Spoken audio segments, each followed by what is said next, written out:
അള്ളാഹുവിന്റെ വിശുദ്ധമായ ഖുർആൻ പറയുന്നു, ഒരു ദിക്ർ ഞാൻ പറഞ്ഞു തരാം, ഇത് ഇന്ന് മുതൽ അങ്ങ് പറയാൻ തുടങ്ങിക്കോ.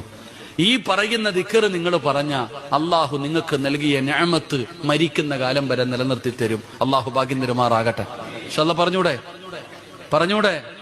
ഇന്ന് സൂറത്തുൽ കഹ്ഫ് ഓതിയില്ലേ? ആ സൂറത്തുൽ കഹ്ഫിനകത്ത് അള്ളാഹു 2 ചെറുപ്പക്കാരുടെ ചരിത്രം പറയുന്നുണ്ട്. അതിനകത്ത് ഒരു ചെറുപ്പക്കാരൻ തന്റെ കൃഷിയിടം മുഴുവനും തന്റെ വിളവുകളൊക്കെ നഷ്ടപ്പെട്ടു പോയപ്പോ ഒരാളോട് പറയുന്നുണ്ട്, ഒറ്റ ദിക്ർ പറഞ്ഞിരുന്നെങ്കിൽ നിനക്കിത് നഷ്ടപ്പെടില്ലായിരുന്നു. നിങ്ങൾ ഖുർആൻ എടുത്തു നോക്കിക്കോ, ചരിത്രം പറയാൻ സമയമില്ല, അതുകൊണ്ട് ഞാൻ ദിക്ർ പറഞ്ഞു തരാം.